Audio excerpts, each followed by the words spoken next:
Hello, എല്ലാവർക്കും നമ്മുടെ ചാനലിലേക്ക് വീണ്ടും സ്വാഗതം. എല്ലാവരും സുഖമായിട്ടിരിക്കുന്നു എന്ന് വിചാരിക്കുന്നു. അപ്പോൾ ഇന്ന് ഞാൻ ഇതുപോലത്തെ ഒരു കുഞ്ഞ് കാർഡ്ബോർഡിൻ്റെ ബോക്സ് എടുത്തിട്ടാണ് വന്നിട്ടുള്ളത്. അതിൻ്റെ ആ മേലത്തെ ക്ലോസ് ചെയ്യുന്ന ഭാഗം ഒന്ന് ജസ്റ്റ് കട്ട് ചെയ്ത് കൊടുക്കുന്നുണ്ട്. എന്നിട്ട് നമ്മൾ ഇതുപോലെ ഒരു ഗ്രീൻ കളർ പേപ്പർ ചുറ്റി കൊടുക്കുന്നുണ്ട്.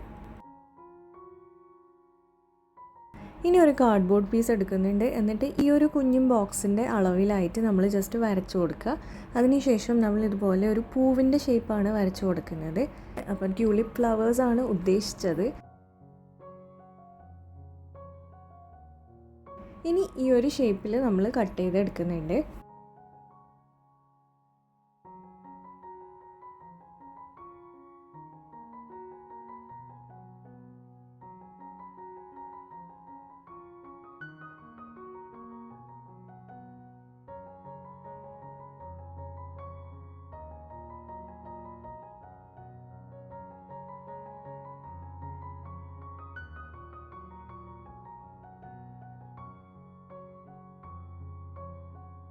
അപ്പം ഞാൻ 2 എണ്ണം ഇതുപോലെ കട്ട് ചെയ്തിട്ടുണ്ടായിരുന്നു. ആക്ച്വലി ഒരെണ്ണം മതിയാവും. ഇനി നമുക്ക് ഒന്നുകിൽ ഇതിന് പെയിൻറ്റ് ചെയ്ത് കൊടുക്കാം. ഞാനിപ്പോൾ കളർ പേപ്പർ ഒട്ടിച്ചു കൊടുക്കുകയാണ് ചെയ്യുന്നത്. അപ്പോൾ ഈ ഫ്ലവേഴ്സിൻ്റെ ഭാഗത്ത് പിങ്ക് കളർ പേപ്പറും താഴെ ലീഫിൻ്റെയും ആ സ്റ്റെമ്മിൻ്റെയും ഭാഗത്ത് നമ്മൾ ഗ്രീൻ കളർ പേപ്പറുമാണ് ഒട്ടിച്ചു കൊടുക്കുന്നത്.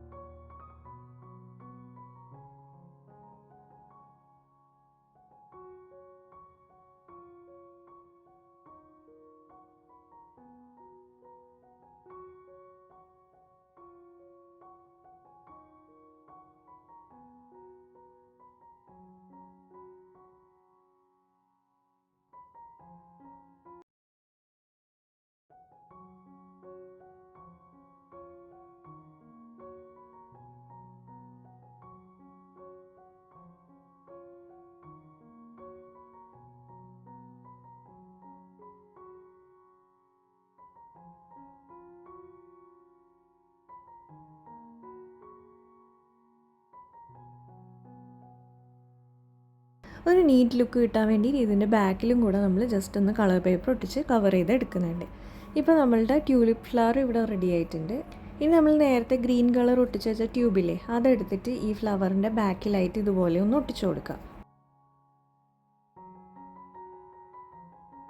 ഇനി സ്കെച്ച് പെൻ വെച്ചിട്ട് ഈ ഫ്ലവറിന് ഒന്ന് ഡിസൈൻ ചെയ്ത് കൊടുക്കുന്നുണ്ട്. അപ്പോൾ ഗ്രീൻ ലീഫിനും ഒന്ന് ഔട്ട്ലൈനൊക്കെ ചെയ്ത് റെഡിയാക്കി എടുക്കുക.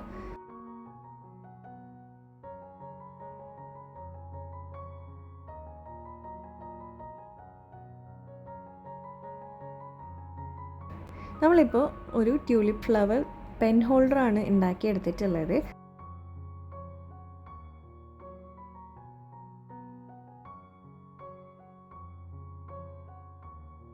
നമ്മളുടെ ഡെസ്കിലൊക്കെ വെച്ച് കഴിഞ്ഞാൽ നല്ല ഭംഗി ഉണ്ടാവും. ഇതുപോലത്തെ ഫ്ലവറിൻ്റെ ഷേപ്പൊക്കെ ആയി കഴിയുമ്പോൾ ഒരു ഡെസ്ക് ഡെക്കോറൊക്കെ ആയിട്ട് നമുക്കിത് യൂസ് ചെയ്യാം. അപ്പം അത്രയേ ഉള്ളൂ നമ്മളുടെ വീഡിയോ ഇഷ്ടമായിട്ടുണ്ടെങ്കിൽ ഒന്ന് ലൈക്ക് ചെയ്യുക.